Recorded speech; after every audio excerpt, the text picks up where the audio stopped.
आज का चैप्टर जो है वो है छंद प्रकरण। ठीक। और नीचे एक चीज और लिखी है, एक समग्र अध्ययन, मतलब आज हम पढ़ेंगे, पूरा पढ़ेंगे। हालांकि इसमें समग्र अध्ययन लिखा है, इसका मतलब ये नहीं है कि आज हम सारे के सारे जितने छंद दुनिया में होते हैं हम सभी पढ़ जाएंगे। हम उतने पढ़ेंगे जितने की हमारी परीक्षा के लिए पर्याप्त है। तो हमारी परीक्षाओं में जितने पूछे जाते हैं उतने पर्याप्त है, उतना हम पढ़ लेंगे। मतलब ज्यादातर हम पढ़ लेंगे, बहुत ज्यादा सारे नहीं पढ़ेंगे लेकिन ज्यादातर हम पढ़ लेंगे। अब पहली चीज ये है कि छंद होता क्या है। एक सामान्य सा प्रश्न, पहला प्रश्न ही उठता है कि छंद कहते किसे हैं। तो छंद को मोटे तौर पे अभी डेफिनेशन देखेंगे, इसका शाब्दिक अर्थ देखेंगे, कैसे बना वो शब्द ये भी देखेंगे, वो बाद की बात है। मोटे तौर पे ये समझिए कि आप गद्य और पद्य इन दो चीजों को जानते हैं। लेखन की दो विधाएं हैं, तो गद्य में लिखा जाता है या पद्य में लिखा जाता है। जो गद्य होता है वो अगेय होता है, उसको गाया नहीं जाता। और जो पद्य होता है वो गेय होता है, उसको गाया जा सकता है।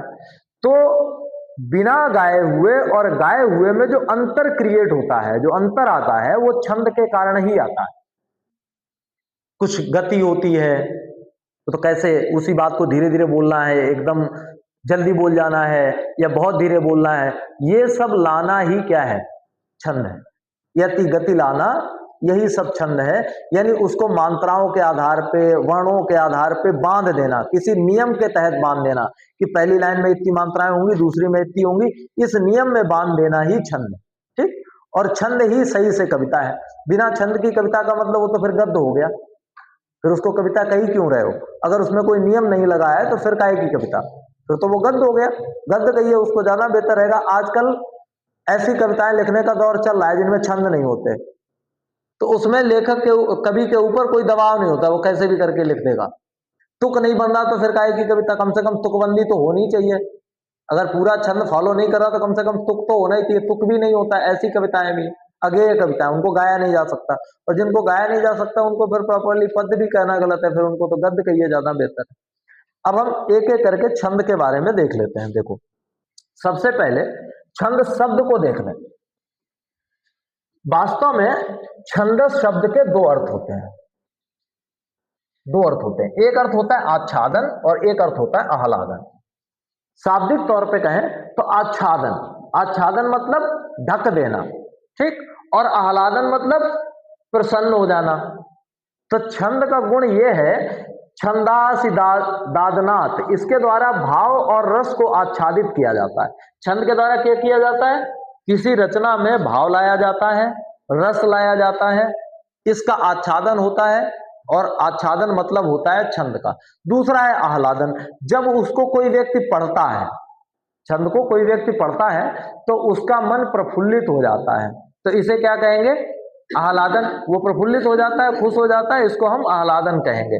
बाकी कुछ खास बात है नहीं। खास बात एक और याद रखो कि छंद के बारे में पहली बार किसी ने अगर बात की थी तो उन विद्वान का नाम था आचार्य पिंगल।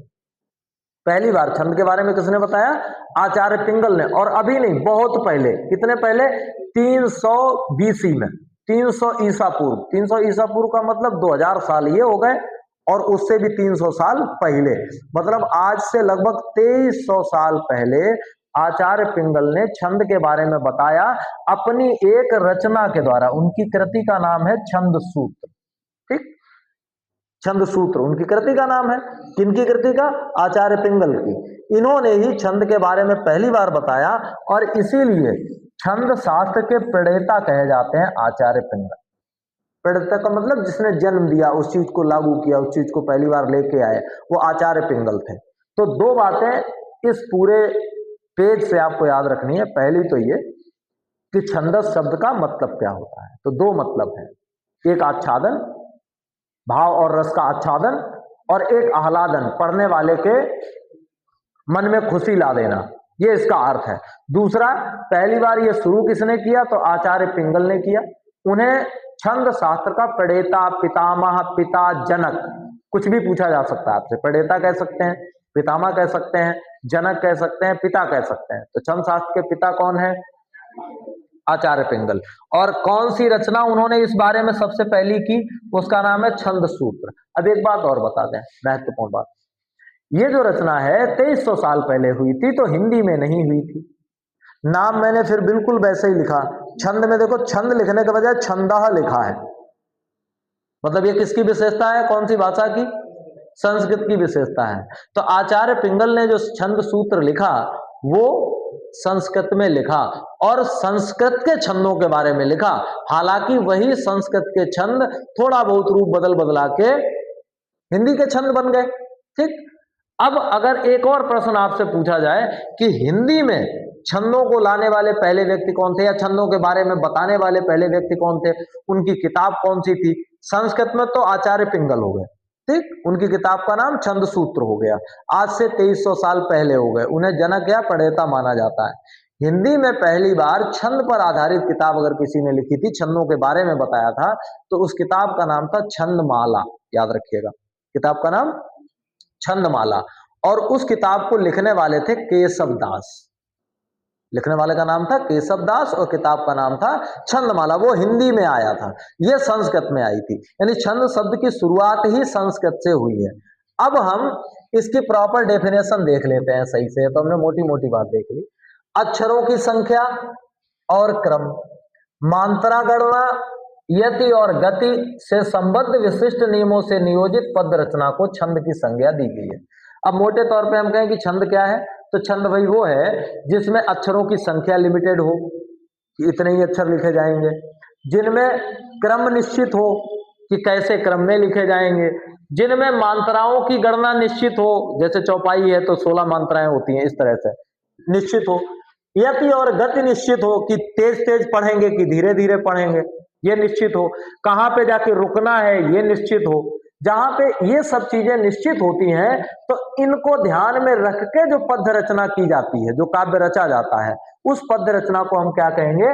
वही पद्य रचना छंद कहलाती है। इन नियमों को आपने नहीं माना तो वो छंद नहीं है। इन नियमों को मान के कर रहे हैं तो उसे हम छंद कहेंगे। छंद का प्रथम प्रयोग उल्लेख ऋग्वेद के 10वें मंडल के पुरुष सूक्त में मिलता है। महत्वपूर्ण बात, अगर हम ये कहें कि वैदिक तौर पे छंद का उल्लेख आपको सबसे पहले कहां मिलता है, तो वैदिक तौर पे आपको ऋग्वेद में मिलेगा। ऋग्वेद में भी कहां मिलेगा, तो पूरी जगह भी आपको याद रखनी। ऋग्वेद के 10वें मंडल में मिलेगा और 10वें मंडल में एक सूक्त है जिस सूक्त का नाम है पुरुष सूक्त। ठीक, इस पुरुष सूक्त में मिलता है। छंद को पद विधा का मानक कहा गया है क्योंकि इसी के अनुसार पद का सृजन होता है। यही कारण है कि पदात्मक कृति का समुचित ज्ञान बिना छंद शास्त्र की जानकारी के नहीं होता है। अभी हम लोग जो बात कर रहे थे कि कवि तो जन्म से ही पैदा होता है, कवि पैदा तो जन्म से ही होता है, क्योंकि कवि के लिए आवश्यक है कल्पनाशीलता। उसकी कल्पना बहुत अच्छी होनी चाहिए, वो सोच बहुत बढ़िया लेता हो। दूसरा, उसका ऑब्जर्वेशन बहुत बढ़िया होना चाहिए। आप किसी जगह से गुजरेंगे, आपको सारी चीजें नॉर्मल सी लगेंगी, और कभी वहीं से गुजरेगा, वो अपने मतलब की एक कविता निकाल के चला जाएगा उसी जगह से, या अपने मतलब की एक कहानी निकाल के चला जाएगा। वही चीज आप भी देखेंगे, वही चीज एक कवि भी देखेगा। तो ये चीजें तो उसकी पैतृक होती है, जन्मजात होती हैं। लेकिन अगर सही कवि बनना है तो सीधी सी बात है, कविता के दो पक्ष हैं। एक तो सृजनात्मक पक्ष है जो कि आपके दिमाग से आता है, और दूसरा है कलात्मक पक्ष। कलात्मक पक्ष तो सीखना ही पड़ेगा। अगर कोई कवि बनना चाहता है तो इसका मतलब एक तो वो भीतर से पहले से ही उसमें वो वाले गुण हो, वो चीजों को ऑब्जर्व बढ़िया कर लेता हो, उसकी कल्पनाशीलता बहुत अच्छी हो, वो शब्द अच्छे अच्छे चुन लेता हो, ये सब तो उसके पहले से गुण होने चाहिए। लेकिन एक गुण उसको सीखना पड़ेगा। उस गुण को सीखने के लिए उसको एक गुरु करना पड़ेगा या पढ़ाई करनी पड़ेगी। सीधी सी बात, वो पढ़ाई काहे की करनी पड़ेगी? उसे छंद विधा सीखनी पड़ेगी कि छंद कैसे लिखते हैं, कैसे बनाते हैं। अभी आगे और भी चीजें बताएंगे इससे संबंधित। अगला देखिए, अब हम बात करेंगे छंदों के प्रकार के, यानी छंदों के जो प्रकार हैं वो कितने होते हैं। तो 3 तरह के छंद हैं। ठीक, कैसे? एक तो छंद है वर्णिक छंद। वर्णिक छंद मतलब यहां पे वर्णों का नियम लगता है, वर्ण का नियम लगता है। वर्ण मतलब अक्षर का नियम लगता है कि एक लाइन में, एक पंक्ति में, एक चरण में इतने इतने इतने वर्ण होंगे, ये वाला 7 होंगे, 10 होंगे, 11 होंगे, ये नियम लगता है। तो जिनमें ये नियम लगता है ऐसे छंदों को क्या कहते हैं? वर्णिक छंद कहते हैं। दूसरे होते हैं मात्रिक छंद। इनमें मात्राओं का नियम चलता है। जैसे चौपाई की अभी हम बात करें तो 16 मात्राएं होंगी, उसमें वर्ण नहीं बोलेंगे कितने होंगे। अभी हमने घनाक्षरी की बात की थी, तो घनाक्षरी में 31 वर्ण होंगे, वहां मात्रा नहीं गिनी जाएगी, अक्षर गिने जाएंगे, तो वो कैसा छंद हो गया? वर्णिक। जहां पे मात्राएं गिनी जाए वो कैसा वर्ण हो गया? वो कैसा छंद हो गया? मात्रिक। और तीसरा है मुक्तक। मुक्तक शब्द जो है वो मुक्त से बना है। मुक्त मतलब फ्री, कुछ नहीं देखना, लिख मारना है कुछ भी। तो जहां पे कुछ नहीं देखना वो क्या है? मुक्तक छंद है। जहां वर्ण देखने हैं वो वर्णिक, जहां मात्राएं देखनी है वो मात्रिक, और जहां वर्ण और मात्रा में से कुछ भी नहीं देखना है तो वो कहलाते हैं मुक्तक। तीन विधाएं होती हैं या तीन प्रकार के छंद होते हैं, वर्णिक, मात्रिक और मुक्तक। अब ये सभी जो है इनमें भी अपनी कंडीशंस है। सम होते हैं, अर्धसम होते हैं और विषम होते हैं। सम, अर्धसम और विषम। इसका मतलब ये हुआ, जैसे मात्राओं वाले से आप कर लो, जब आप बात करते हैं चौपाई की, चौपाई में 4 चरण होते हैं, हर चरण में 16 16 16 16 16 मात्राएं होती हैं, तो सारी की सारी कैसी हैं? समान है, एक जैसी। तो ऐसे छंद को बोलते हैं कि ये सम मात्रिक छंद है, मतलब सब में एक ही नियम फॉलो हो रहा है। जितनी लाइनें हैं सब में एक ही नियम फॉलो हो रहा है। जब एक ही नियम फॉलो हो रहा है तो सम। अगर 2 नियम फॉलो हो रहे हैं, जैसे आप दोहा की बात करते हैं, 11 13 11 13, मतलब उसमें एक बार बदल रहा है, 11 फिर 13, मतलब पहली, तीसरी, दूसरी, चौथी, अलग अलग चरणों में अलग अलग नियम लागू होता है। तो ऐसे को हम क्या कहेंगे? अर्धसम। आधा सम है, मतलब 2 2 लाइनें मैच कर रही हैं, उधर सारी सारी लाइनें मैच कर रही हैं। जब सारी लाइनें मैच करेंगी तो सम। और वही नियम अगर 2 2 लाइनों के साथ चलेगा, 2 2 चरणों के साथ चलेगा तो अर्धसम। और जब ऐसा कोई नियम चलेगा ही नहीं तो फिर वो क्या कहलाएगा? विषम। मतलब पहले में 14 हो गई, दूसरे में 16 हो गई, तीसरे में 18 हो गई, ऐसा कुछ भी चलेगा। अलग अलग चरणों में अलग अलग मात्राएं होंगी विषम, 2 2 चरणों में अलग अलग होंगी अर्धसम, और सभी चरणों में एक जैसी होंगी सम। ये नियम सभी में आता है, ठीक है। अब ये छंदों के कुछ और 2 प्रकार हैं, इनको याद रखो। और ये प्रकार जो है वो मात्राओं वाले के आधार पे है। एक को हम साधारण छंद बोलते हैं, एक को दंडक छंद बोलते हैं। साधारण वाला याद रखने की कोई खास जरूरत है नहीं, यानी शुरुआत से लेकर 32 मात्राओं तक का कोई छंद है तो उसको हम कहते हैं कि वो साधारण छंद है। 32 मात्राओं तक का छंद है तो क्या कहेंगे? साधारण छंद है। और यदि किसी छंद में 32 मात्राओं से ज्यादा मात्राएं हैं तो उस छंद का नाम दे देंगे कि वो कैसा है? दंडक छंद है। अब आपसे अगर पूछे कि दंडक छंद क्या है और साधारण छंद क्या है तो बता देंगे कि 32 मात्राओं तक का कोई छंद है तो हम उसे साधारण छंद कहते हैं, और यदि मात्राओं की संख्या 32 से आगे निकल रही है, 32 से ज्यादा निकल रही है, तो उसी छंद को हम कह देंगे कि वो कैसा छंद है? दंडक छंद है। फिर एक और महत्वपूर्ण बात आ गई, दग्धाक्षर। ये दग्धाक्षर क्या है? तो ये ऐसे अक्षर हैं जिनका छंद में प्रयोग अशुभ माना जाता है। अब ये भी नहीं है मैं छंद लिखते समय कि कुछ वर्ण भी ऐसे हैं जिनका प्रयोग अशुभ माना जाता है कि शुभ नहीं है, आपने अच्छा शुभ छंद नहीं लिखा है अगर इन अक्षरों का प्रयोग कर लिया तो। उन्हें दग्धाक्षर कहते हैं। इनमें झा, हा, रा, भा और सा आते हैं, किंतु यदि यही वर्ण गुरु रूप में आए तो दोष नहीं माना जाता। यानी किसी छंद में अगर ये 5 वर्ड छोटे रूप में आए, लघु मात्रा नहीं चढ़ी हुई है, चढ़ी हुई है तो छोटी मात्रा चढ़ी हुई है, छोटा आ, छोटी ई, छोटा ऊ, ये मात्राएं चढ़ी हो तो इन्हें बुरा माना जाता है, इन्हें अच्छा नहीं माना जाता, अशुभ माना जाता है कि ये अशुभ छंद लिख दिया आपने। अगर ये बड़े हों, जहां की जगह पे झूठ जैसे लिखा तो बड़े ऊ की मात्रा चढ़ी है तो ठीक माना जाता है कि अब सही है।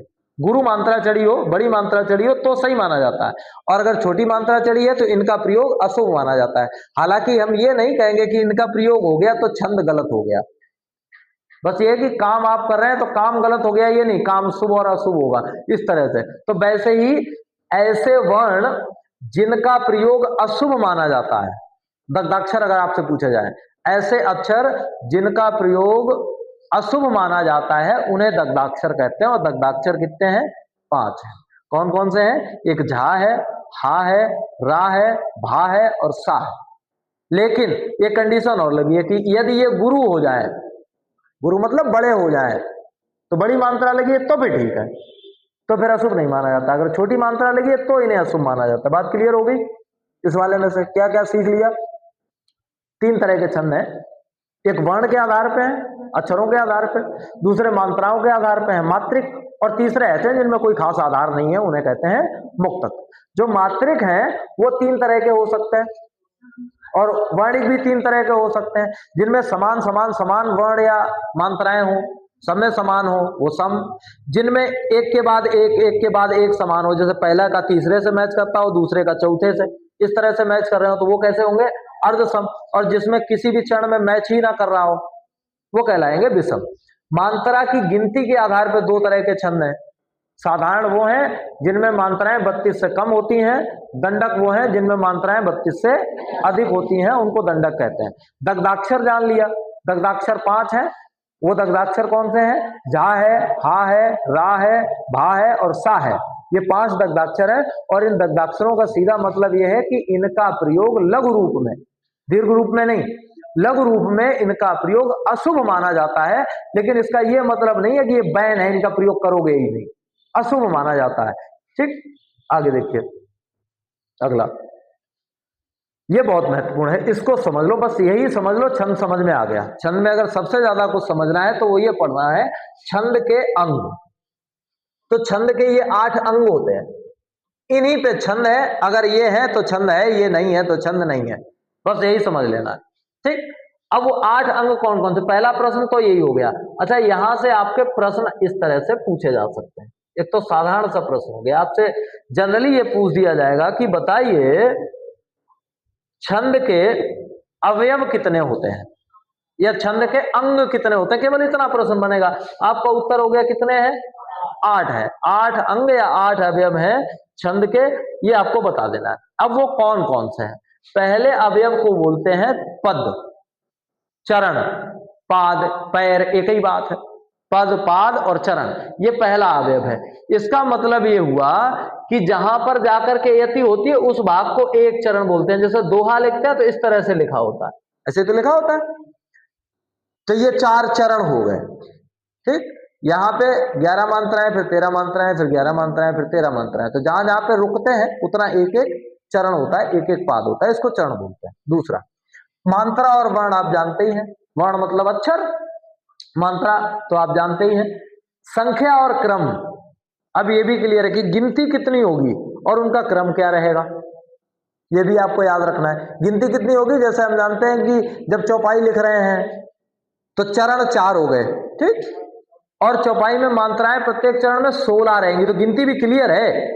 तो एक तो संख्या क्लियर है और दूसरा क्रम भी क्लियर है कि पहले गुरु आएगा, फिर लघु आएगा, फिर गुरु आएगा, फिर लघु आएगा, जो भी नियम है वो नियम भी याद रखना होता है। फिर आता है लघु और गुरु, ये भी ध्यान रखना है कि मात्रा छोटी है कि बड़ी है, बड़ी है कि छोटी है, ये भी याद रखना है। फिर आते हैं गण, ये गण क्या है? गणों की संख्या 8 होती है, अभी आप डिटेल पढ़ेंगे। गण का मतलब 3-3 मात्राओं के जोड़े होते हैं, 3-3 मात्राओं के, जैसे यगड़, जगड़, तगड़, मगड़, यानी ऐसी 3 मात्राएं हैं। जैसे हमने लिखा सागर, 3 अक्षर का है, तो इसमें मात्राएं कैसी हैं? दीर्घ मात्रा को ऐसे शो करते हैं, ठीक है, और लघु को ऐसे। तो ये एक बन गया, ये एक गढ़ हो गया। 3 मात्राओं का जोड़ा एक गढ़ होता है, ठीक। 3 मात्राएं हैं, अब ऐसे एक छोटा दो बड़ा, ऐसे हमने लिख दिया बादल, ठीक, हमने लिख दिया समर। ये क्या है? इसमें मात्रा 1-1-1, इसमें मात्राएं 2-1-1, तो ऐसे 3-3 मात्राओं का जो ग्रुप बन रहा है, इस ग्रुप को कहते हैं गढ़, ठीक। अगर आपसे पूछे तो गढ़ क्या है, छंद के मामले में गढ़ क्या है, तो आप कहेंगे 3 मात्राओं का जो एक ग्रुप है, एक झुंड है, एक समूह है, उसे हम गढ़ कहते हैं। और ऐसे 8 गढ़ होते हैं, तो अंग बताएंगे डिटेल में, 8 गढ़ होते हैं। फिर आता है यति। यति का मतलब होता है विराम, रुक जाना किसी जगह पे। यति का मतलब किसी जगह पर रुक जाना। जैसे आप दोहा पढ़ रहे हैं, आप सवैया पढ़ रहे हैं, छंद पढ़ रहे हैं, कुछ भी पढ़ रहे हैं, तो कहीं पे जाके आप थोड़ी देर रुकते हैं। लाइक कोई दोहा याद है किसी को? कोई सा भी दोहा कहीं से भी पढ़ो, जैसे कबीरा खड़ा बाजार में, अब रुक गए, फिर आगे का पढ़ेंगे। कबीरा खड़ा बाजार में मांगे सबकी खैर, एक बार रुके जाके थोड़ा, तो जहां पे रुके वहां लगाते हैं कॉमा, ठीक। वो क्या है? वो है यति। यति मतलब है रुकना, यति मतलब रुकना, जहां पे जाकर थोड़ा रुकते हैं उसको बोलते हैं यति। फिर आता है गति।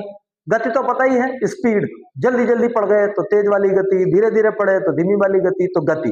गति का मतलब आप ऐसे समझ लो लय। गति का मतलब क्या समझेंगे? लय, उतार चढ़ाव कैसे करके पढ़ रहे हैं, इस चीज को बोलते हैं गति। फिर आता है तुक। तुक जानते हैं? तुक मतलब होता है समान ध्वनि उच्चारित हो समान स्थल पर। गागर, सागर, इनमें दोनों में तुक मिल रहा है। बादल या काजल, इनमें लास्ट में कुछ ना कुछ मिल रहा है। तो जिनमें जैसे हम लास्ट में खत्म करें किसी लाइन को होता है ऐसे, तो अगली लाइन खत्म करेंगे रोता है ऐसे। दोनों में तुक मिल रहा है एक तरह से। तो जो एक तरह का होता है उसको बोलते हैं तुक। तो ये 8 चीजें होती हैं जिससे छंद का निर्माण होता है। वो 8 चीजें कौन सी हैं? पहला तो है चरण, ठीक। दूसरा है मात्रा या फिर वर्ण। तीसरा है संख्या और उसका क्रम। चौथा है लघु और गुरु का ध्यान में रखना। पांचवा है गण। छठा है यति। सातवां है गति और आठवां है तुक, ठीक। अब इन चीजों को हम एक एक करके देख लेते हैं। सबसे पहली चीज आ गई, क्या है? पाद, पद या चरण। आचार्य पिंगल ने पाद को छंद का चतुर्थ भाग माना है।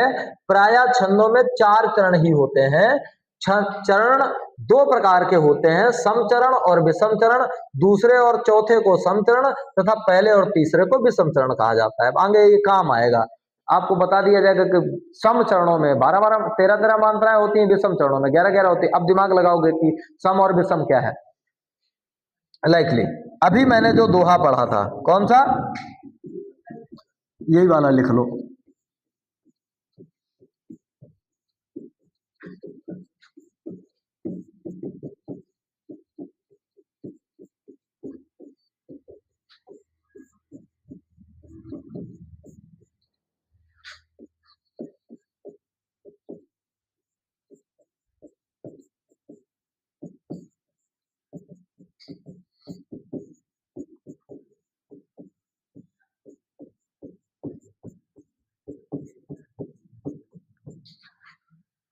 अब देखो, जब आप दोहा पढ़ते हैं तो आपको इतना पता होता है कि मात्राओं का सिस्टम क्या है। एक चरण हो गया ये, एक चरण हो गया ये, एक चरण हो गया ये, एक चरण हो गया ये।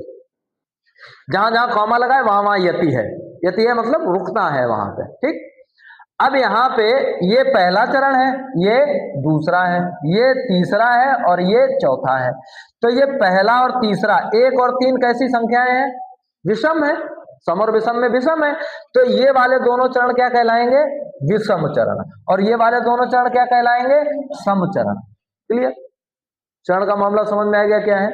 जो 1 और 3 नंबर पे हो वो विषम चरण होते हैं, और जो 2 और 4 नंबर पे हो वो सम चरण में होते हैं। संख्याओं का ही आधार, गणितीय आधार पे याद कर लो। 2 और 4 सम होते हैं, 1 और 3 विषम होते हैं। तो 1 और 3 वाले को विषम चरण बोलेंगे और 2 और 4 वाले को सम चरण बोलेंगे। क्लियर हो गया? पद या पाद का कॉन्सेप्ट क्या है? ये टुकड़े हैं। पद या पाद क्या कहेंगे? टुकड़े हैं, ठीक। अगला देखो, वर्ण। वर्ण तो आप जानते ही हैं। वर्ण के बारे में क्या खास आपको जानना है? वर्ण तो आप इतना जानते हैं, वर्ण मतलब अक्षर, कोई ध्वनि और उसका लिखा हुआ रूप, वही तो वर्ण है। किसी ध्वनि का लिखा हुआ रूप क्या है? वर्ण है। वैसे बोल देंगे अगर हम केवल, तो हम कह देंगे कि वो ध्वनि है। अगर उसी को लिख देंगे तो हम कहेंगे कि वो वर्ण है। वर्ण 2 तरह के होते हैं, ठीक। कैसे कैसे होते हैं? एक तो होता है ह्रस्व, ठीक, यह ह्रस्व को ही बोलते हैं लघु। और एक होता है दीर्घ, और दीर्घ को ही बोलते हैं गुरु। इनको लिखने का तरीका होता है, लघु में 1 मात्रा होती है, इस तरह से शो करते हैं, न खींच देते हैं, ठीक। और गुरु में 2 मात्राएं होती है, लेकिन उसको इस तरह से शो करते हैं। 2 ही बातें याद रखनी है, देख लो। वर्ण को ही अक्षर कहते हैं। इसके 2 भेद होते हैं। एक भेद होता है ह्रस्व, दूसरा भेद होता है दीर्घ। छंद शास्त्र में ह्रस्व को लघु कहते हैं और दीर्घ को गुरु कहते हैं, बता ही चुके हैं। लघु 1 मात्रा तथा दीर्घ की 2 मात्राएं होती हैं, ये भी बता दिया आपको, गिनी जाती हैं। लघु की मात्रा प्रदर्शित करने के लिए ये वाला चिन्ह प्रयोग करते हैं, और दीर्घ की मात्रा प्रदर्शित करने के लिए ये वाले चिन्ह का प्रयोग करते हैं। यानी जब आप मात्राएं गिनेंगे तो यही चिन्ह बना बना के गिनेंगे, नहीं तो आप मात्राएं भूल जाएंगे। तो मात्राएं गिनने के लिए ये 2 चिन्ह आपको याद रखने की। ये एक चिन्ह है 1 का, एक चिन्ह है 2 का, और मात्राएं 1 2 1 2 करके ही गिननी है, ठीक। इकट्ठी कहीं 4 5 3 नहीं लिख सकते। 1 2 1 2 बस ऐसे ही करके आप लिख सकते हैं। बात क्लियर हुई? वर्ण क्या है? अक्षर है।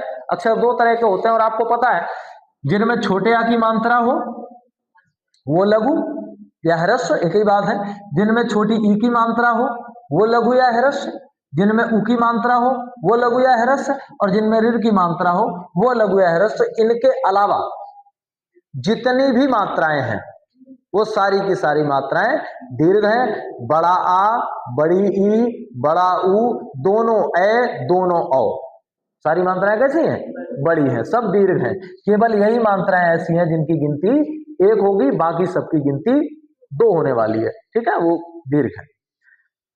अब वर्ण के बाद वही स्थिति आ गई का है कि मात्रा की तो मात्रा तो आप एक तरीके से पढ़ी गए, वर्ण में ही मात्रा बता दी। किसी स्वर के उच्चारण में जितना समय लगता है उसे मात्रा कहते हैं। छंद शास्त्र में दो से अधिक मात्रा किसी वर्ण की नहीं होती। मात्रा स्वरों की होती है, व्यंजनों की नहीं होती। मात्राएं गिनते समय व्यंजन पर ध्यान नहीं दिया जाता। ध्यान काय पे दिया जाएगा? मात्रा पे, स्वर पे दिया जाएगा। जैसे हमने एक व्यंजन लिखा का, कोई मतलब नहीं, इस का में जो घुसा हुआ है छोटा आ, हमें इस पे ध्यान देना है, ठीक। हमने लिखा खी, तो हमें ख पे ध्यान नहीं देना, हम मात्रा गिनते समय छोटी ई पे ध्यान देंगे और एक लिख देंगे। अगर इसमें लिखा है खी तो हम फिर खा पे फिर ध्यान नहीं देंगे, हम ध्यान देंगे बड़ी की मात्रा पे, मात्राएं दो लिख देंगे। क्लियर? वर्ण पर चंद्र बिंदु लगाने से मात्रा पर कोई प्रभाव नहीं पड़ता। एक बात और याद रखो, वर्ण पर चंद्र बिंदु लगाने से मात्रा पर कोई प्रभाव नहीं पड़ता। चंद्र बिंदु, जैसे अभी मैंने बताया था, यही तो गलती की थी आपने अभी जब मैंने भंवर लिखवाया था। भंवर हमने लिखवाया तो आप इसको क्या गिनेंगे? आप गिनेंगे एक एक एक, इससे कोई प्रभाव नहीं पड़ता, कोई फर्क नहीं पड़ता। अब यहां दिमाग में एक बात और याद रखो, ये मैंने लिखा यहां भी चंद्र बिंदु का कोई प्रभाव नहीं पड़ेगा। तो ऐसा भी नहीं, अगर चंद्र बिंदु की मात्रा होती भी तो भी हम 3 नहीं लिख सकते थे, क्योंकि पीछे आप क्लियर कर चुके हैं, यही लिखा हुआ है कि हिंदी में मात्राओं में दो ही तरह की मात्राएं होती हैं, या तो वो एक गिनी जाएंगी या गिनी जाएंगी दो, 3 4 5 नहीं गिनी जा सकती, एक या दो, बस इतने ही गिना जा सकता है। छंद शास्त्र में मात्रा को कई नामों से जाना जाता है, जैसे माता, मत, कला और कल, ये कुछ नाम है मात्रा के, ठीक। मात्रा को इन नामों से भी जाना जाता है। अब असली खेल समझ लो, बस असली लड़ाई यही है। अगर इसको सही से समझ गए, समझो छंद समझ गए। अब बहुत प्रॉपरली बैठ जाओ, बहुत गौर से समझ लो। 6 7 5 4 बातें हैं, सही 4 या 5 बातें हैं, वो 4 या 5 बातें समझ लो। एक चीज तो हम लोग क्लियर कर ही चुके हैं, छोटी वाली मात्राएं क्लियर कर ली, छोटा आ, छोटी ई, छोटा ऊ और रेत, बस इनमें ही एक मात्रा होती है, बाकी सारी मात्राओं में दो दो मात्राएं होती हैं। ये हमने इसलिए ककेरा लिख दिया ताकि गलती ना हो, वैसे मात्रा करके बताते हैं तो हमने सीधा सीधा ककेरा लिख दिया ताकि गलती ना हो।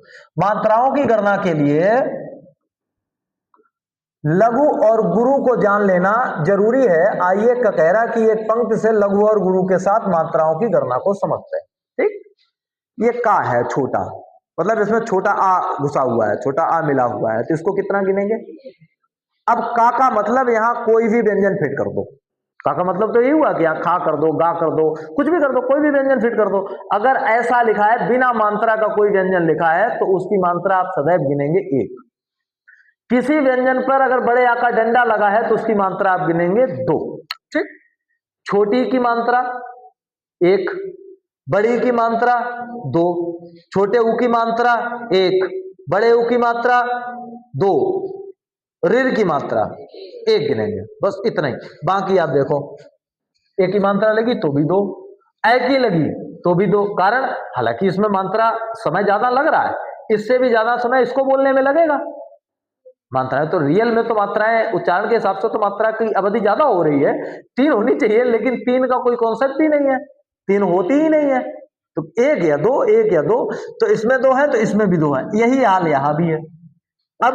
अब एक बात और याद रखना है, कंग अगर बिंदु लगा है तो मात्रा डबल हो जाती है। अब एक बात और यहां कर लो, ये कंफ्यूजन हो सकता है, लाइकली बिंदु केवल का पे भी लग सकता है और इस पे भी लग सकता है, बड़े का पे भी तो लग सकता है, किंचित हमें लिखना हो तो छोटी पे भी लग सकता है और कभी बड़ी पे भी लग सकता है, ठीक। ये अगर कापे लगा हुआ है बिंदु तो यहां मात्रा हमने कितनी गिन ली? 2। यहां बड़े का की ऑलरेडी 2 है और फिर इस पे बिंदु भी लगा है, तो चूंकि हमें पता है कि मैक्सिमम गिनती इतनी हो सकती है, इससे आगे बढ़ ही नहीं सकते, तो यहां भी कितनी गिनेंगे? 2। यहां छोटा है और ये बिंदु लगा है, अगर ये केवल की होता और पॉइंट ना रखा होता तो 1 गिनते, लेकिन ये पॉइंट रखा है तो 2 गिनेंगे। यहां बड़ी ई है, ये पॉइंट रखा भी हो तो भी 2 गिनेंगे, और ना भी रखा हो तो भी 2 गिनेंगे। ये बात क्लियर? यानी पॉइंट लगा होने से आपकी मात्रा 1 बढ़ जाएगी, लेकिन बढ़ेगी तब जब दिया गया वर्ण लघु हो तो बढ़ के दीर्घ हो पाएगा, और यदि वो ऑलरेडी दीर्घ ही है तो फिर बढ़ा के कहां ले जाओगे? नहीं बढ़ा पाओगे। ठीक, क्लियर? अगला कह, मतलब विसर्ग अगर है विसर्ग, तो भी मात्रा पे कोई प्रभाव नहीं पड़ता, वो जो इसकी रियल होगी वही रहेगी, इसकी जो रियल है वही रहेगी। ये छोटा है तो 1, अगर यही बड़ा होता तो 2 हो जाता, कोई दिक्कत नहीं। इसमें भी वही स्थिति है, कोई प्रभाव नहीं पड़ेगा, कोई प्रभाव नहीं पड़ना, जैसा है वैसा रहेगा। हाँ, अगर ये का ही बड़ा होता तो 2 हो जाता। ठीक, इस पे कोई बड़ी मात्रा लगी होती, फिर चंद्र बिंदु लगा होता तो 2 हो जाता, नहीं लगी है तो कोई बात नहीं। ठीक, इतना क्लियर? सबसे ज्यादा इंपॉर्टेंट चीज जो आपको याद रखनी है वो इधर तो याद रखनी नहीं, ये तो याद हो गया होगा, छोटा बड़ा, छोटा 1 बड़ा 2, इतना है, इन्हें याद रखना है, इन 3 को। ठीक, इस पूरे पेज से इन 3 को याद रखना, यही सबसे ज्यादा कंफ्यूज करेंगे आपको। ठीक, अगला देखो, अब आएगी असली कहानी, जो कि समझ लेना, ये पेज आपके लिए बहुत इंपॉर्टेंट है। जो अभी जब मैं गिनवा रहा था तो आपकी जो गलतियां हो रही थी वो यही से हो रही थी, इसी पेज में जो बातें लिखी है यही वाली गलत कर रहे थे, यही वाली क्लियर कर लेना। पहला, संयुक्ताक्षर, अर्थात एक आधा अक्षर और एक पूरा अक्षर, ऐसा संयुक्ताक्षर है।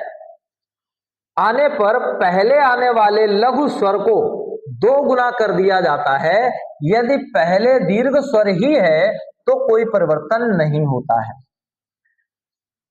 अब ऐसी कंडीशन में संयुक्ताक्षर है, यानी एक आधा अक्षर है और एक पूरा अक्षर है, लाइकली हमने कह दिया ये छा है।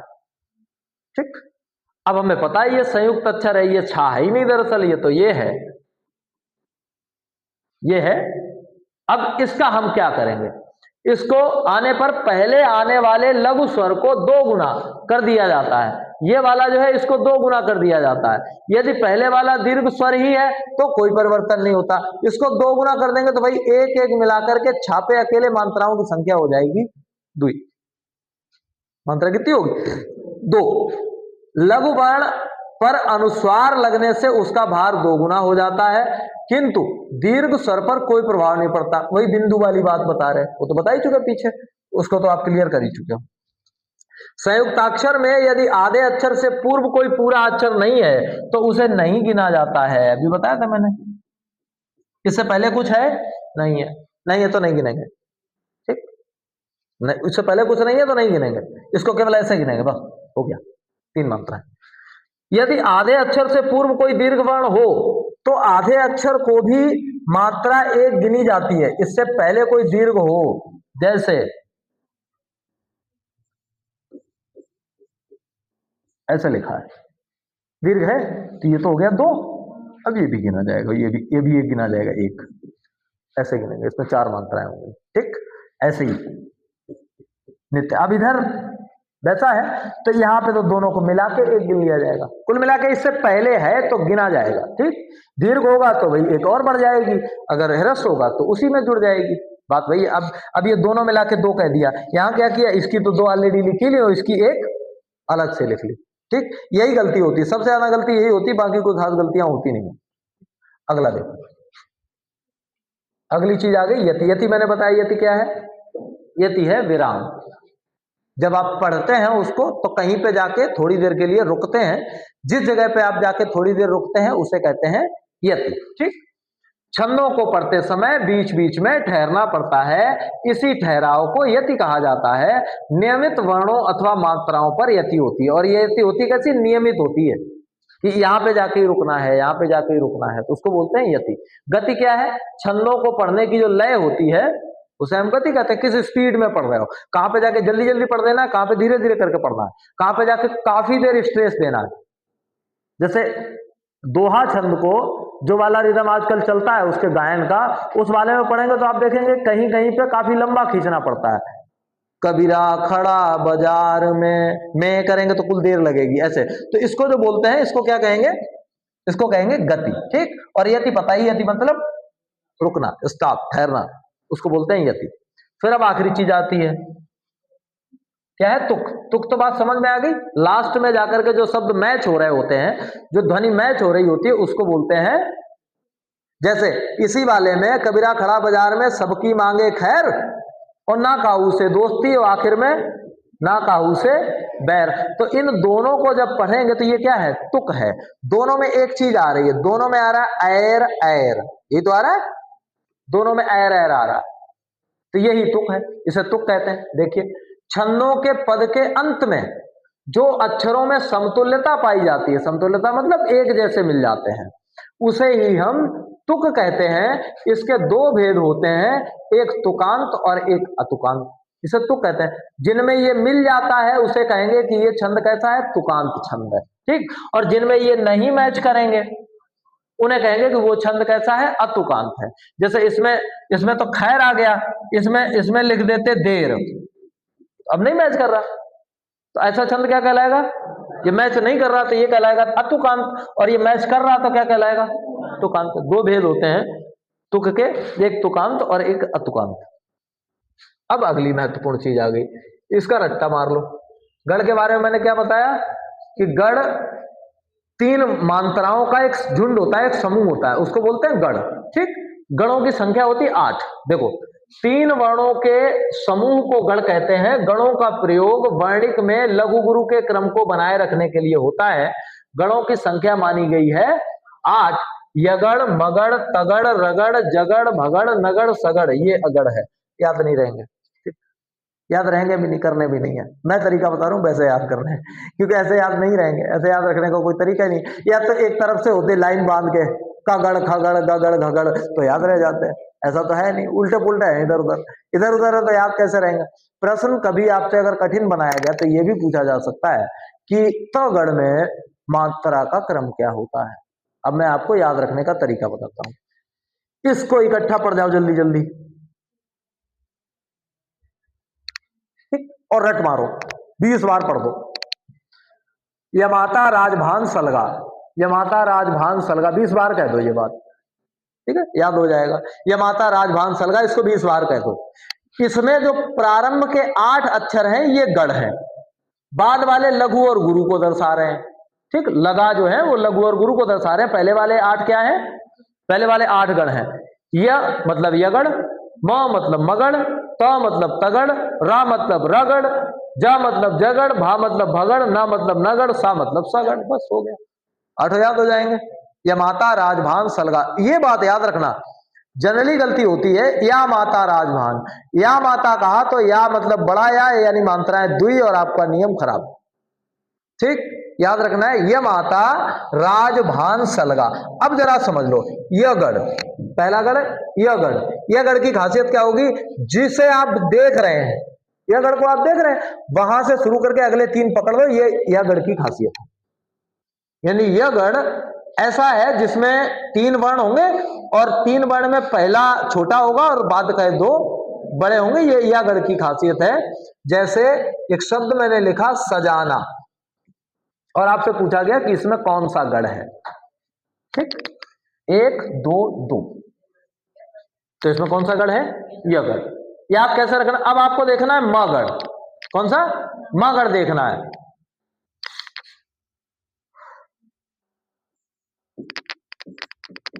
एक शब्द लिखा मैंने बाजारू, ठीक है, शब्द लिखा बाजारू।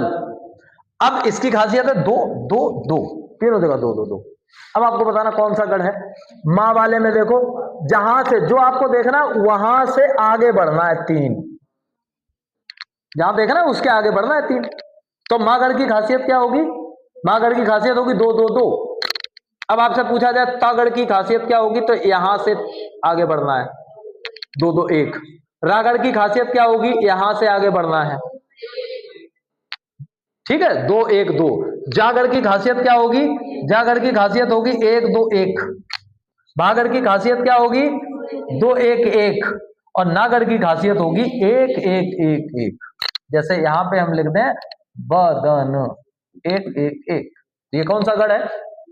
नागढ़ है। ठीक है, सागढ़ की खासियत क्या होगी? एक एक दो, बस यहां तक क्या हो गए सारे गढ़। और ये बता रहा है कि हम लघु हैं तो एक होते हैं और दीर्घ हैं तो दो होते हैं।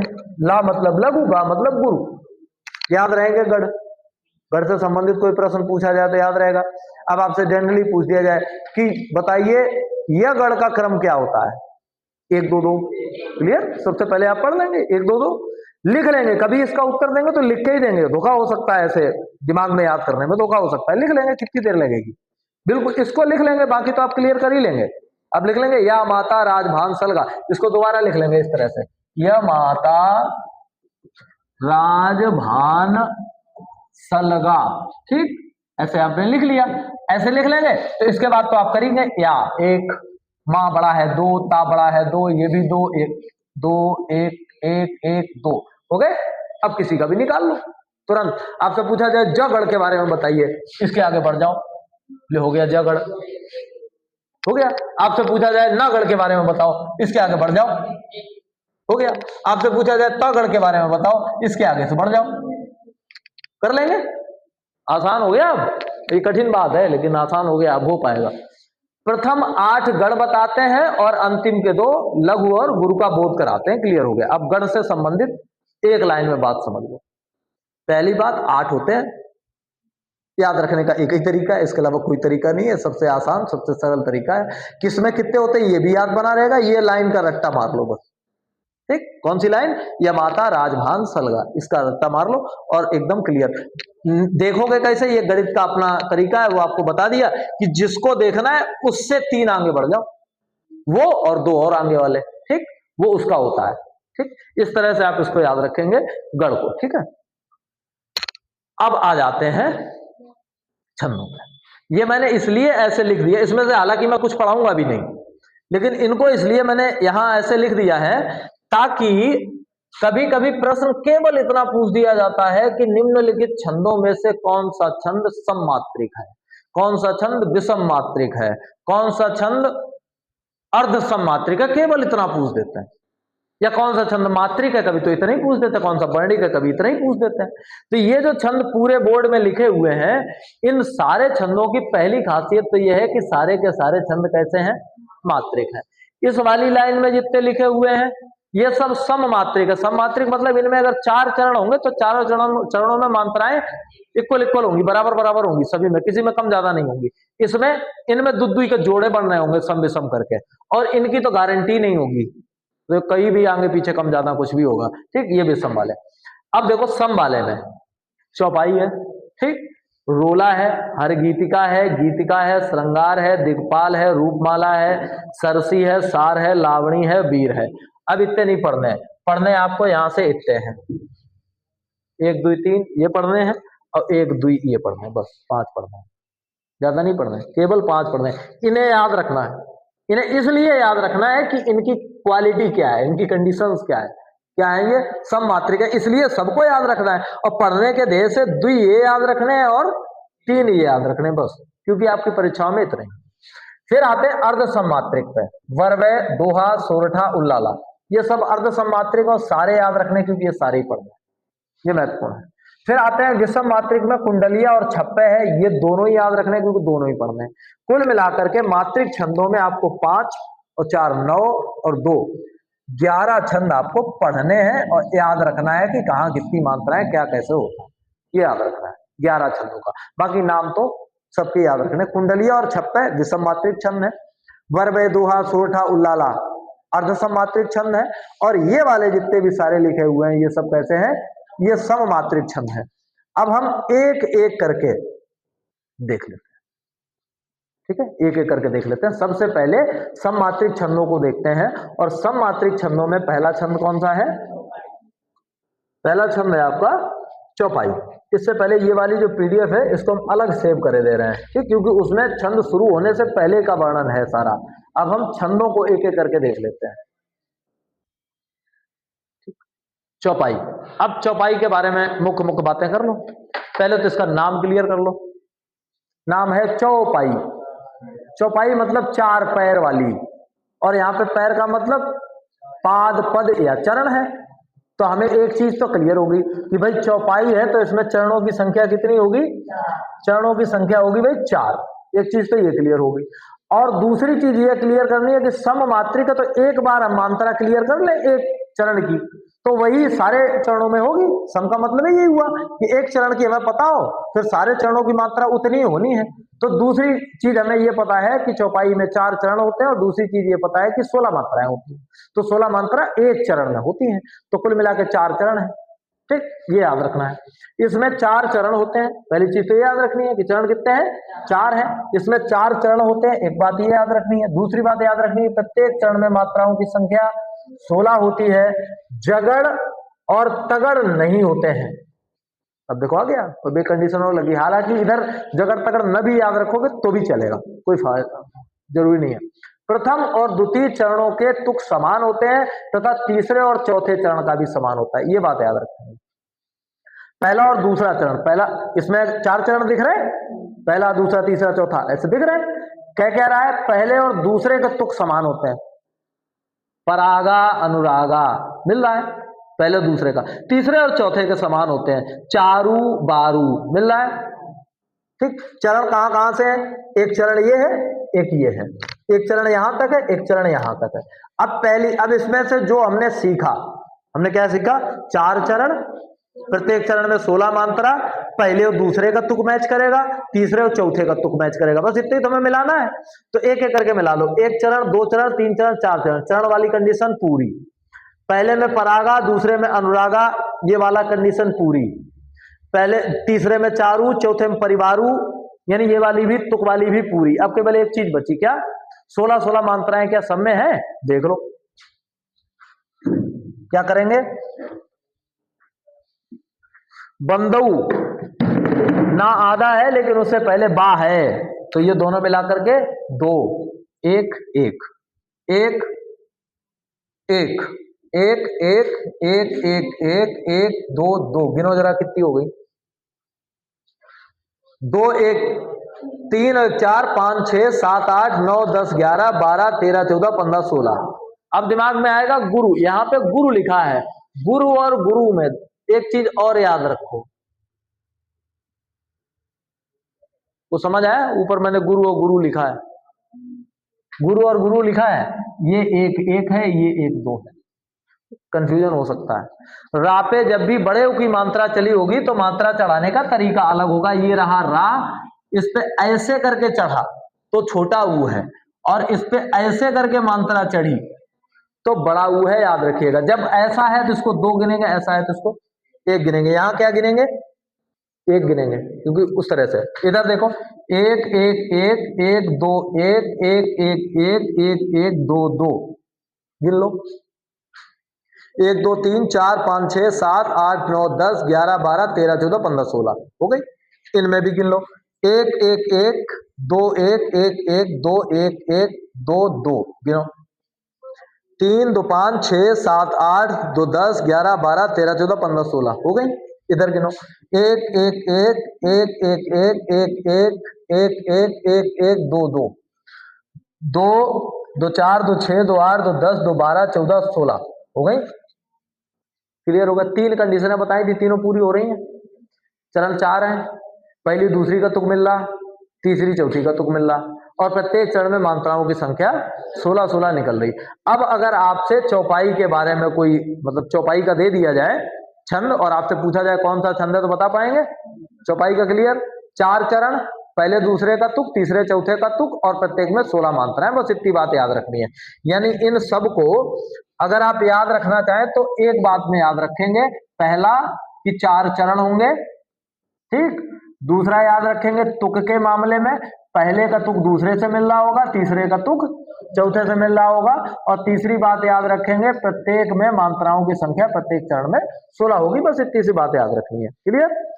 अगला देखो, अगला जो छंद है उसका नाम है रोला, ठीक है। अगले छंद का नाम क्या है, रोला।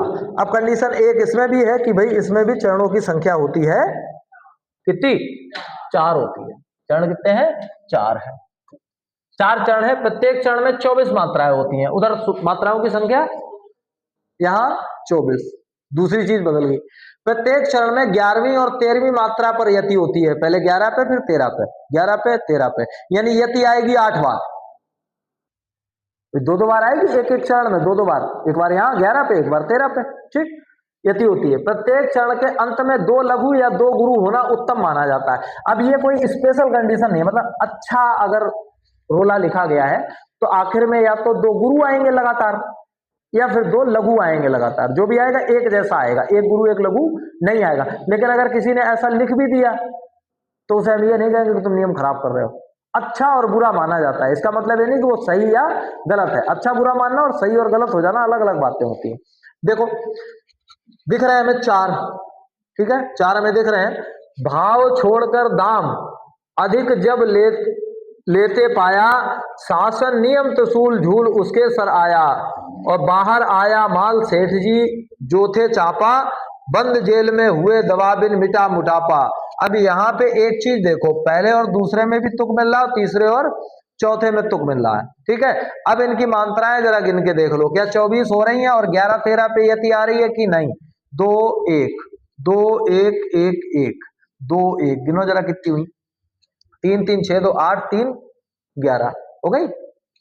1 1 1 1 1 2 2 2 2 3 2 5 6 7 8 9 10 11 12 13 13 और 11 मिला के लास्ट तक कितनी हो रही है? 24 हो रही है। 24 में भी एक खासियत आ रही है, 11,13 करके आ रही है, ऐसे ही आ रही है। इसमें देखो 2 1 1 1 1 1 1 1 2 1 कितनी हुई? 2 3 4 3 7 और 7 4 11 हो गई। 2 1 1 1 2 1 1 2 2 गिन लो। 3 और 4 7 7 2 9 9 4 13, यानी यहां भी वही स्थिति हो रही, 24 आ रही है, 24 आ कैसे रही है? 11 और 13 करके आ रही है। क्लियर हो जाएगा। ये रोला की खासियत क्या है? 4 चरण, पहली खासियत। दूसरी 24 मात्रा, ठीक, 4 चरण और 24 मात्रा, ये रोला होता है, ठीक। अगला देखो, तीसरा है हर गीतिका, इसमें भी 4 चरण होते हैं। मात्राओं की संख्या देखो फिर बढ़ गई, कितनी है? 28 है। मात्राओं की संख्या 28 है, लेकिन यहाँ पे यति की भी मात्रा, यति की भी स्थिति बदल गई। यति की स्थिति क्या होगी? 16 और 12 होगी। वहां 11 और 13 थी, यहाँ 16 और 12 हो गई, इस तरह से होगी। अंत में लघु गुरु का ही प्रयोग अधिक प्रचलित है, अर्थात अंत में रगड़ आना जरूरी है, ठीक। लघु गुरु मतलब पहले छोटा फिर बड़ा, आखिर में छोटा बड़ा छोटा बड़ा छोटा बड़ा छोटा बड़ा, ये उत्तम माना गया है। ये बात याद रखें, ये प्रचलित है। प्रचलित का ये भी कतई मतलब नहीं हमेशा ऐसा ही होगा, तो बदल भी सकता है। अगर ऐसा है तो उसे ज्यादा अच्छा मानेंगे कि ये ज्यादा अच्छा है, अगर ऐसा नहीं भी है तो भी है तो है। अब 28 मात्राएं गिनो है। 2 1 1 1 2 1 1 1 1 1 1 2 1 2 1 2 1 1 2 1 2, गिनो हो रही है 28। 2 3 5 2 7 8 9 10 11 12 13 14 15 16 17 18 19 20 21 22 23 24 25 26 27 28 हो रहे, ऐसे करके सभी में आना है, ठीक। एक बात और क्लियर कर लो, 2 1 3 4 5 6 7 8 9 10 11 12 12 के बाद कॉमा लगा है, यति भी आ गई, यानी टोटल है 28, और 28 में भी कंडीशन क्या है? 12,16, इस तरह से। तो इसको क्या बोलेंगे? हर गीतिका। अब तीनों को एक बार फिर क्लियर कर लो। एक तो पढ़ा आपने सबसे पहले चौपाई, मात्राओं की संख्या 16, बाकी कंडीशन तो सेम है, चरण सब में 4 4 है, एक में संख्या 16। दूसरा पढ़ा आपने रोला, उसमें संख्या 24, और तीसरा पढ़ा हर गीत का, उसमें संख्या और बढ़ गई, कितनी हो गई? 28, ठीक। अब मात्रा के आधार पर जो उस तरह के छंद मैंने बताए थे, उस हिसाब से अभी ये साधारण छंद चल रहे हैं, क्योंकि 32 नहीं पहुंचे अभी हम, ठीक है। उस हिसाब से कैसे छंद है? साधारण छंद चल रहे हैं, अभी हम 32 नहीं पहुंचे। अगला आ जाओ।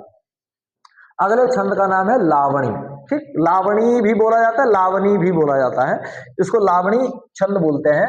और ये छंद जो है आपने खूब सुना है, या ये कहें कि जितने भी छंद आपने सुने उसमें सर्वाधिक जो छंद आपने सुना है वो लावणी ही है। ये गायक है अपने यहाँ स्वामी आधार चैतन्य, सुने आप? आधार को सुने? आधार का एक छंद है, वो बड़ा फेमस है, वो एक ही धुन में गाते हैं, वो उसको लोग आधार वाली धुन ही कहने लगे हैं। तो इतना उन्होंने उस धुन को गाया है कि लोग अब उस धुन को ही आधार वाली धुन कहने लगे हैं। दरअसल ये छंद, वो छंद जिसमें वो गाते हैं, वो धुन जो उनकी फेमस है वो कौन सी है? वो लावणी ही गाते हैं। ठीक, वो उनकी छंद जो है वो लावणी छंद है। हुआ ये था कि ये छंद लगभग विलुप्त था, लोगों ने इस पे लिखना बंद कर दिया था। उन्होंने पुराना छंद उठाया और अपने आप को बना लिया उसी छंद के माध्यम से, तो इसलिए थोड़ा महत्वपूर्ण है। लावणी छंद है। अब इसमें और मात्राएं बढ़ गई, कितनी हो गई? 30 मात्राएं हो गई। और यति जो है 16 और 14 पे हो गई। पदांत सदैव दो गुरु से होता है, लास्ट में भी बड़े ही बड़े होंगे, देखो है। और तुक वही है, पहले और दूसरे का, तीसरे और चौथे का। मात्राओं की संख्या कितनी है? 30 है।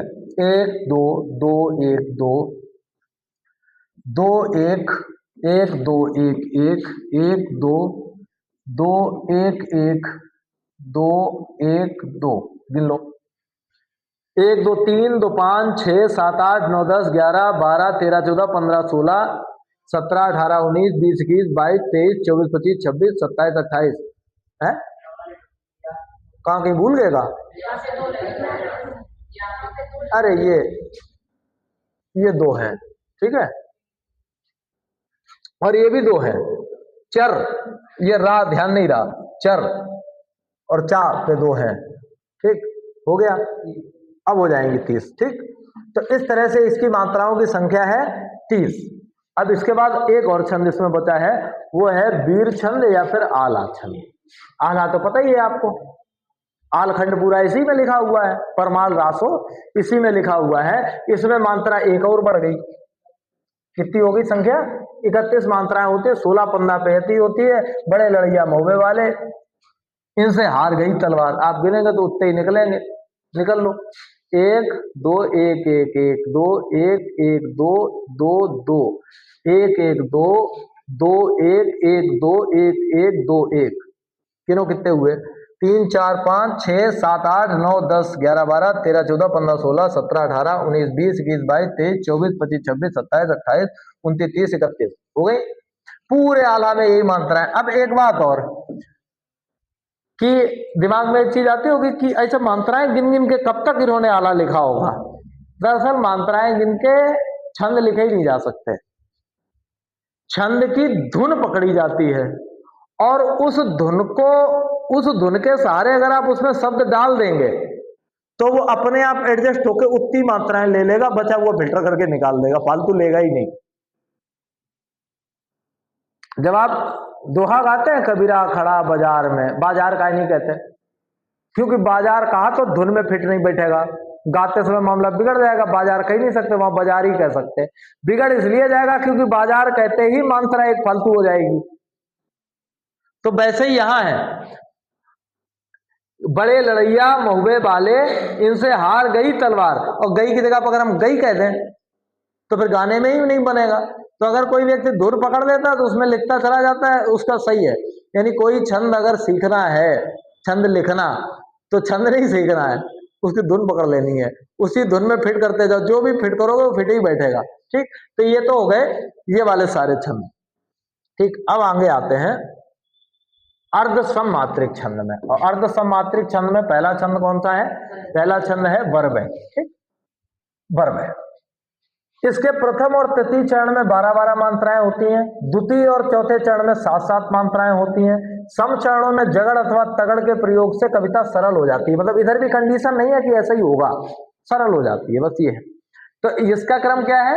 ये इसका ऐसा होगा, 1 लाइन 2 लाइन 3 लाइन 4 लाइन, ऐसे तो है 12, ठीक, और 7, फिर 12 और 7, ऐसे करके बनेगा इसका। ठीक है, 12 और 7 12 7 ऐसे आएगा। देखो उदाहरण में दिया गया, चंपक हरवा अंग मिल अधिक सुहाय, जान परे सिय ही अरे जब को मिलाए। 2 1 1 2 1 1 1 1 2, गिनो जरा, 2 1 3 4 5 6 7 8 9 10, कैसे गिन गया? 3 3 6 2 8 2 10 2 12, ठीक है, 12 हो गई। अब 1 2 2 4 5 6 7, ये बिंदु नहीं होगा, फिर गलत लग गया, ऐसे ही होगा, को मिलाए, हो गया। इस तरह से आप इसको गिन लेंगे। तो वर्ब की खासियत क्या है? अब वहां पे क्या था, वहां पे इकट्ठा करके बता रहे थे, यहाँ पे अलग अलग आपको याद रखना है। अगला देखो, सबसे ज्यादा पूछा जाने वाला दोहा है। ठीक, दोहा की खासियत क्या है? ये तो जाने कब से पढ़ते चले आ रहे हो। इसका नियम ऐसा है, इस तरह से दो होंगे। तो इसमें खासियत क्या है? पहले और तृतीय में 13 13, दूसरे में 11 11, 13 11 13 11, ऐसे करके याद रखना है। देखो, कागा काको धन हरे, कोयल काको दे, मीठे वचन सुनाए के जग अपनो कर ले, दुई दुई एक एक एक एक दुई एक एक एक एक एक एक एक दुई एक एक दुई एक। ठीक, इस तरह से गिन लो, 24 मात्राएं निकलेंगी, 13 11 पे आती होगी। गिनना तो आपको आ ही गया, अब केवल इतना देखते जाओ कि कब क्या होगा। अगला है सोरठा, ये है उल्टा। उल्टा कैसा? दोहा वाले में 13 और 11 था, यहाँ 11 और 13 होगा, 11 और 13 होगा। ठीक, यहाँ भी ऐसा ही है। रहीमन हमें न सुहाय अमीय पियावत मानविन, जो विष दे पिलाए मान सहित मरिवो भलो। याद रहेगा, एक तो ये 11 और 13, ये याद रखना है। उसका दोहा का विपरीत मान लो इसको। फिर एक आता है उल्लाला। इसकी खासियत क्या है? इसके प्रथम और तृतीय चरण में मात्राओं की संख्या 15 15 और द्वितीय और चौथे में 13 13, यानी पहले 15 13 15 13, फिर 15 और फिर 13, इस तरह से होगा। यो किधर जा रहे हैं बिखर, कुछ बनता है इससे कहीं। ये जो एग्जाम्पल्स हैं, इन एग्जाम्पल्स में मात्राएं काउंट करना ये आपका घर का काम है। ठीक है, इनमें मात्राएं काउंट करना, और अगर इनमें सही मात्राएं निकल नहीं, इसका मतलब आपने मात्राएं काउंट करना सीख लिया है, जो कि परीक्षा में आपके काम आएगा। अगला देखिए, अब आ जाते हैं विषम मात्रिक छंद पे। ठीक, इन्हें समझ लो ध्यान से, ये पूछे जाते हैं ठीक ठाक। बाकी मात्राएं गणना वाला तो है ही, इनमें आप अपना समय बचा सकते हैं, इसलिए मैं बता रहा हूं कि ध्यान से देखिए। ये छंद है कुंडलिया। ठीक, एक कवि हुए हैं काका हाथरसी, सुना है नाम? एक कवि हुए हैं गिरधर। इन लोगों ने बहुत कुंडलियां लिखी। काका हाथरसी हास्य पे लिखते थे, बहुत कुंडलियां लिखी। उनकी ज्यादातर रचनाएं इसी छंद में मिलेंगी आपको, कुंडलिया में। ठीक, कुंडलिया की खासियत यह है कि ये विषम मात्रिक है, मतलब इसमें वो वाला नियम काम नहीं करेगा कि सब में एक जैसी, या एक नियम इसमें अक्कड़ बक्कड़ होगा, मतलब कहीं भी कम ज्यादा करके होंगी। ठीक, तो इस छंद का जो निर्माण है वो दोहा और रोला, एक दोहा ले लेंगे और एक रोला ले लेंगे, दोनों को फिट कर देंगे तो कुंडलिया बन जाएगी। मतलब एक ही छंद के भीतर दो छंद घुसे हुए हैं, एक दोहा एक रोला। इसमें 6 चरण होते हैं, तो चरणों की संख्या अभी तक 4 थी सब में। ये पहला चरण है जिसमें चरणों की संख्या हो जाएगी 6। कारण ये है, एक दोहा लेंगे तो 2 लाइनें उसकी हो गई, और एक रोला लेंगे 4 लाइनें उसकी हो गई, तो कम से कम कितना का बनेगा? 6 लाइन का ही बनेगा। ठीक, इसकी की खासियत यह है कि इसको आपको बहुत ज्यादा नहीं पढ़ना है, बिना पढ़े भी आप बता सकते हैं। मात्राएं भी नहीं गिननी आप तब भी बता सकते हैं। तरीका सीखो कैसे बताओगे। इसका पहला वर्ण देखो, पहला शब्द देखो और आखिरी शब्द देखो। ठीक, पहला तरीका बिना पढ़े बिना मेहनत किए बताने का तरीका मैं बता रहा हूं। पहला देखो आखिरी देखो, मैच करेगा, एक ही होगा। मैच क्या करेगा? एक ही होगा। कुत्ता से शुरू, कुत्ता पे खत्म। गधा से शुरू तो गधा पे खत्म, जिससे शुरू उसी पे खत्म। एक पहली कंडीशन। दूसरी लाइन का आखिरी वाला पार्ट देखो, दूसरी लाइन का आखिरी पार्ट। पहली लाइन पहला पार्ट, दूसरा पार्ट, दूसरी लाइन का पहला पार्ट, दूसरा पार्ट, ये दूसरा पार्ट है, पहली लाइन का दूसरा पार्ट, और तीसरी लाइन का पहला पार्ट देखो। मिल गया? सेम, बिल्कुल सेम, कोई अंतर नहीं। बस 2 पहचाने याद कर लो, बात खत्म। 2 पहचाने याद कर लो। क्या क्या? पहला शब्द अंतिम शब्द एक होगा, दूसरी लाइन का अंतिम हिस्सा और पहली लाइन का, तीसरी लाइन का पहला हिस्सा एक होगा, बस। कुत्ता बैठा कार में सज्जन मांगे भीख, मिस्टर दुर्जन दे रहे सज्जन मल को सीख। ये काका उन्हीं का है, काका हाथरसी का ही है, और बड़ी गहरी बात कह देते थे वो इस पर। तो कह रहे कुत्ता बैठा कार में सज्जन मांगे भीख, तो बढ़िया आदमी है वो, भीख मांग रहा बेचारा, और गरीब और रईस आदमी का कुत्ता है वो तो बैठा हुआ है कार में। मिस्टर दुर्जन दे रहे सज्जन मल को सीख, और जिनका नाम दुर्जन है वो सज्जन आदमी को सीख दे रहे हैं, सिखा रहे हैं। सज्जन मल को सीख दिल लगी अच्छी खासी, बगुला के बंगले पर हंसराज चपरासी। मतलब जो बेकार आदमी उनके यहाँ अच्छे आदमी नौकरी कर रहे हैं। हाल ये है, हिंदी को प्रोत्साहन दे किसका बलबुत्ता, भौंक रहा है इंग्लिश में मंत्री का कुत्ता। ये वो हाथ से लिखते थे मोस्टली काका हाथरसी, उन्हीं की रचना है ये। क्लियर हो गया? कैसे बता पाएंगे आप? देख लिया, पहला शब्द अंतिम शब्द, दूसरी लाइन का आखिरी हिस्सा, तीसरी लाइन का पहला हिस्सा, ये सेम होंगे, इनमें कोई अंतर नहीं होगा। फिर आता है एक और, उसका नाम है छप्पे। कुंडलिया, कुंडलिया के बाद आ गया छप्पे।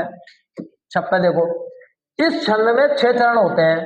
प्रारंभ के 4 चरणों में 24-24 मात्राएं होती हैं और अंत के 2 चरणों में 22-22। ये पहले जो है इनमें 24-24 मात्राएं होंगी, ये जो बाद के हैं इनमें 22-22, इनमें 22 मात्राएं और इन सारे में मिलाकर के 24 मात्राएं होती हैं।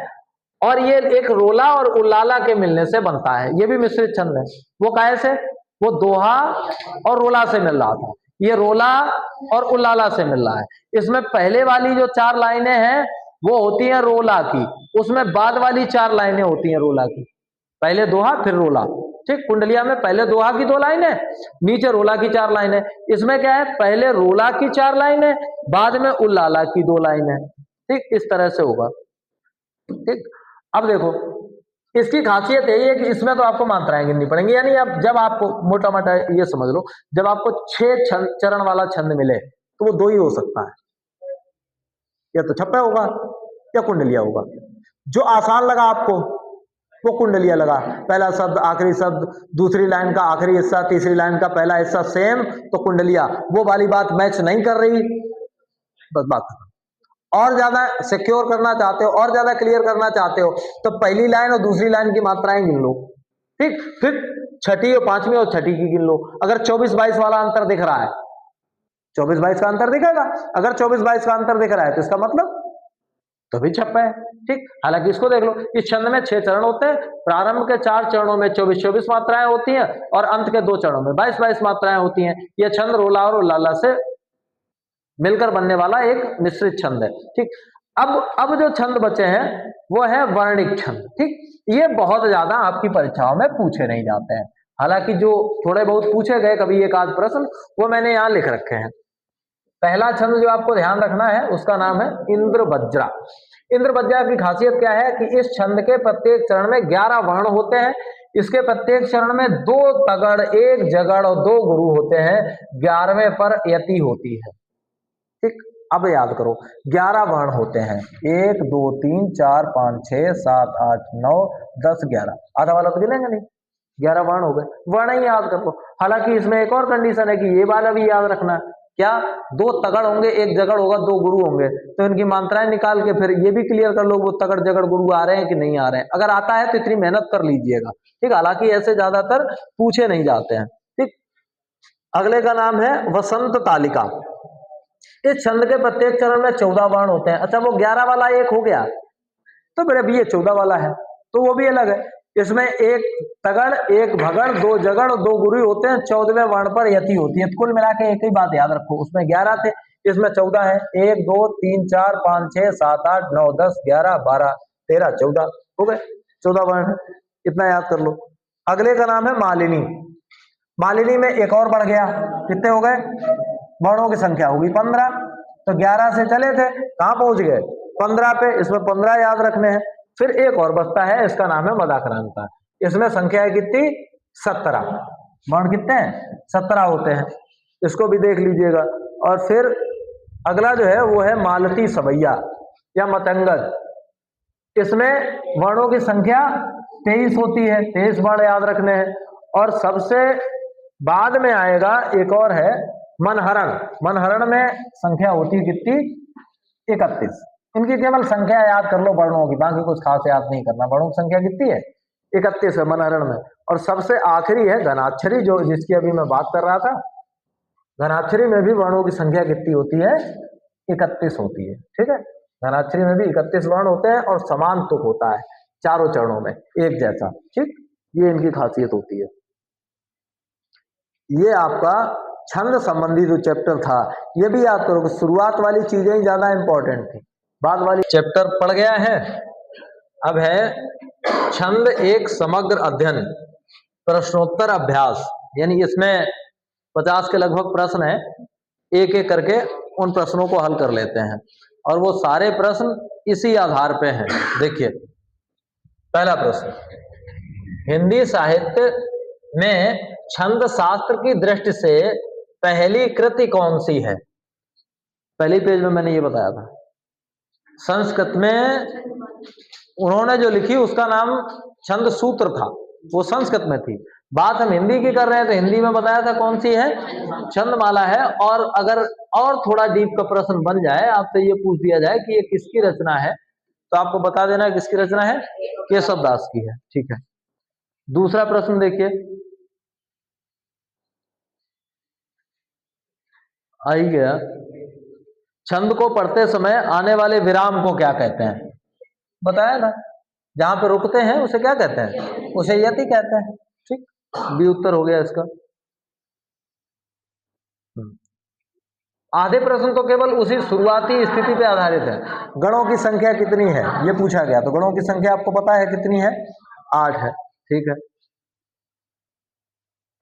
हाँ, ये अच्छा प्रश्न है। देखो ये भी वैसा ही प्रश्न है, याद रखिएगा, वैसे ही है। अब यहाँ पे दो चीजें पूछी गई, आपसे पूछा गया दोहा और सोरठा, दो छंद पूछेगा, पूछा गया प्रकार किस प्रकार के हैं। वर्णिक तो है नहीं, मात्रिक में ही है, ये तो क्लियर है। लेकिन अमात्रिक में कैसे है, अर्ध सम्मात्रिक है। इनके पहले तीसरे दूसरे चौथे चरण में अलग अलग टाइप की मात्राएं होती हैं। ठीक है, अगला देखो, दोहा और रोला के सहयोग से मिलने वाला छंद कौन सा है, बताया था। दोला, दोहा और रोला से कुंडलिया बनता है, और छप्पे भी आपको बताया था ये रोला और उल्लाला से बनता है। ठीक, ये रोला और उल्लाला से बनता है। चीजें फिर रिवाइज करते जाओ, 24 + 22 मात्रा वाला खेल होगा इसमें। पहले 24 होगी, 4 मात्रा 4 चरणों में, और लास्ट के 2 चरणों में 22 मात्राएं होंगी। ठीक, चलो ये वाला पढ़ के बताओ। बंदौ गुरुपद कंज कृपा सिंधु नर रूप हरि, महामोहतम पुंज जासु बचन रवि कर निकर। इसमें आपको बताना है कौन सा छंद है, ये बताना है, छंद कौन सा है ये आपको बताना है, बताइए। ये क्लियर कर लो, मात्राएं कितनी हैं, 1 2 3 2 5 6 7 8 9 10 11, 11 और 13 वाला है, 11 और 13 वाला है, कौन सा होगा देख लो। हाँ, 11 और 13 वाला सोरठा है ये। ठीक है, कौन सा है, सोरठा। ठीक, अगला देखो, कहते हुए यूं उतरा के नेत्र जल से भर गए, रस होता तो इसमें कुछ और होता, पूछा गया है छंद, रस में एग्जाम्पल दिया था। ठीक, ये मैंने बताया नहीं है, दरअसल ये गीतिका है। हालांकि इस टाइप के प्रश्न आपके में आएंगे नहीं, ये पूछे नहीं जाते, ये गीतिका है। ठीक है, अगला देखो, इनको पढ़ लीजिएगा एक बार और गौर से। शेष महेश गणेश सुनेश दिनेश जाय निरंतर गावई, नारद से सुख व्यास रटे पचिहार तऊ पुन पार न पावे। ये कौन सा है, अब उसमें देखना कैसे करके है, ये मालती है। ठीक है, क्लियर करिएगा। हाँ, ये बढ़िया प्रश्न है। शिल्पगत आधार पर, ये अच्छा प्रश्न है, ऐसे प्रश्न खूब पूछे जाते हैं। शिल्पगत आधार पर दोहे का उल्टा छंद कौन सा होता है। ठीक है, वेरी गुड, बहुत पूछा जाता है, ये अच्छा प्रश्न है, ऐसे प्रश्न खूब पूछे जाते हैं। दोहे का उल्टा कौन सा होगा, सोरठा होता है। अगला, ये भी नॉर्मल से प्रश्न है, बताओ बसंत तालिका के प्रत्येक चरण में कितने वर्ण होते हैं, ये पूछा गया। बसंत तालिका के प्रत्येक चरण में वर्णों की संख्या होती है 14 है। ठीक है, 4 चरणों में समान मात्राओं वाले छंद को क्या कहते हैं, 4 की चारों मात्राओं में समान हो। ठीक, सममात्रिक कहते हैं, और सम विषम में समान हो तो अर्ध सममात्रिक कहते हैं, और कहीं भी असमान ही हो तो उसको हम विषम मात्रिक कहते हैं। अगला प्रश्न, ये भी नॉर्मल से प्रश्न बहुत है। दोहा छंद में कितने चरण होते हैं, ये पूछा गया, तो पता ही है 4 चरण होते हैं, 11 13 11 13 11 करके होते हैं। ठीक, अगला बताओ, लौकिक संस्कृत में छंदों का जन्मदाता किसे कहा जाता है, लौकिक छंद में। वो तो पिंगल तो पहले हो गए, अब ये अच्छा प्रश्न है। पिंगल को प्रणेता माना जाता है संस्कृत में, लेकिन जो लौकिक संस्कृत है उसमें छंदों का प्रणेता माना जाता है वाल्मीकि को, याद रखिएगा, लौकिक संस्कृत में। ठीक, लौकिक संस्कृत में। और हिंदी वाला केशव दास ने पहली किताब लिखी, ठीक, छंदमाला, ये याद रखना है। अगला देखो, चौपाई छंद की विशेषताएं बताओ।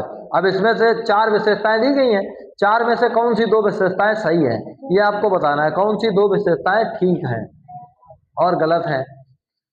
एक विशेषता दी गई है, दोनों चरणों में 16-16 मात्राएं होती हैं, तो दोनों गलत लिखा, चारों ही चरणों में, मतलब 16-16 तो होती ही है, यानी पहला तो ठीक ही है। पहले दूसरे चरण में 15-16 मात्राएं होती हैं, जब सम है तो 15-16 होने का सवाल ही नहीं उठता।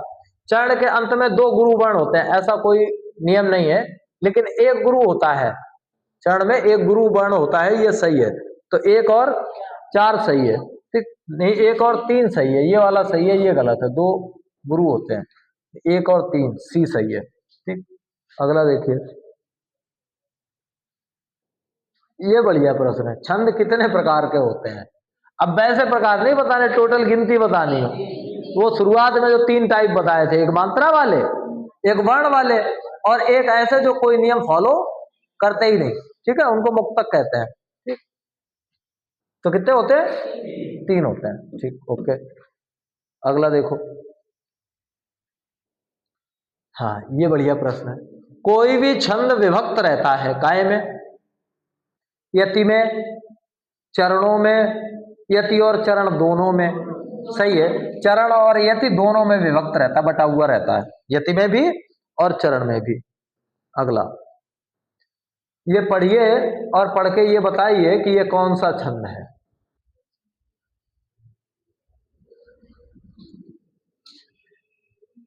झिल्ली झनकाए पिक चातक पुकारे बन, मोरिन गुटाए उठे जुगुनु चमक चमकी। इस तरह से जो भी छंद पढ़ा जाता है, ये मोटी बात याद रखो, जो धुन मैंने पढ़ी है, इस तरह से जो भी पढ़ा जाता है वो क्या होता है? घनाक्षरी होता है। बाकी गिन के देखो 31 निकलेंगे, वर्णों की संख्या 31 निकलेगी। ये कौन सा है? घनाक्षरी है। अगला देखो, निम्नलिखित में से कौन सा सममात्रिक छंद है? तो इसमें से आपको सममात्रिक बताना है, ये दोनों अर्ध सममात्रिक है, ठीक है। तो फिर एक ही बचा, कौन सा? सी, चौपाई बचा है।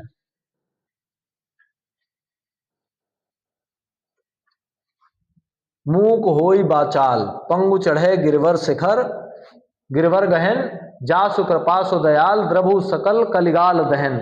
इसमें पूछा गया कौन सा है? गिन लो, 2 3 4 5 6 7 8 9 10 11, 11 ही है। सुरठा है, ठीक है। कौन सा हो गया? सुरठा है। सेव कर लें इसको।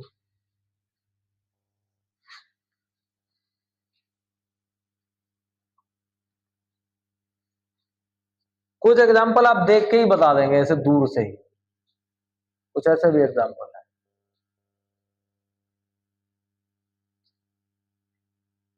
आपको बहुत ज्यादा दिमाग नहीं लगाना पड़ेगा।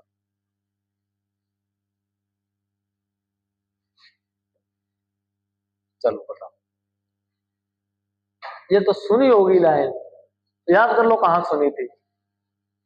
12 बरस लो कुत्ता जीवे और 16 में जिए सियार, और बरस 18 छतरी जीवे आगे जीवन को धिक्कार। आला सुना होगा ऐसे, तो आला में बताया था। आप पूरे आला में ही कौन सा छंद है? आला छंद है, वीर छंद है। आला छंद वीर छंद एक ही बात है, ठीक है। तो आला छंद या वीर छंद एक ही बात है। कौन सा छंद हो गया? आला है। कौन सा छंद है? आला। अगला देखो, सही विकल्प बताइए। छंद शब्द का मुख्य अर्थ बंधन है। आदि नियमों पर आधारित काव्य रचना को छंद कहा जाता है। कौन कौन से नियम होते हैं?